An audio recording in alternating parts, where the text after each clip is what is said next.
بسم اللہ الرحمن الرحیم۔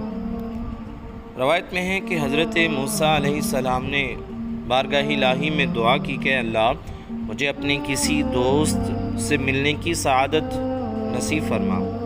الہام ہوا کہ موسیٰ علیہ السلام کوہ طور پر جاؤ، وہاں ہمارے ایک دوست سے تمہاری ملاقات ہو جائے گی۔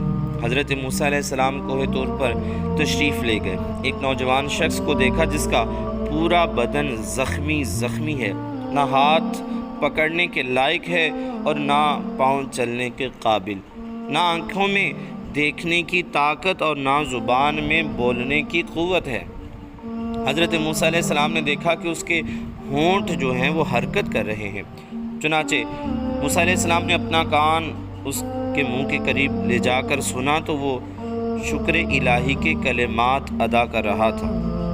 موسیٰ علیہ السلام نے پوچھا، اے نوجوان، کس نعمت کا شکریہ ادا کر رہے ہو جبکہ تمہارا کوئی بھی جسم کا حصہ سلامت نہیں؟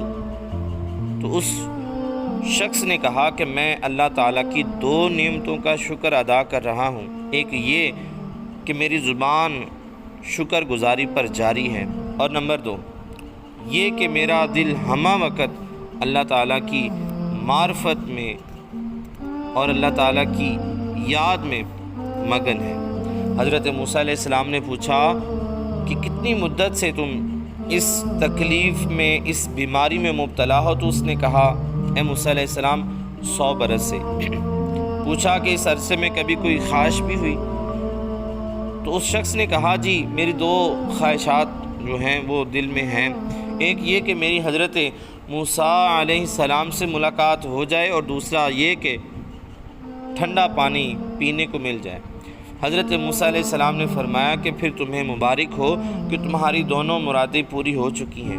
موسیٰ علیہ السلام میں ہی ہوں، اور ٹھنڈا پانی ابھی میں تیرے لیے لے کر آتا ہوں۔ یہ کہہ کر حضرت موسیٰ علیہ السلام پانی کی تلاش میں کوہ طور سے نیچے اترتے ہیں۔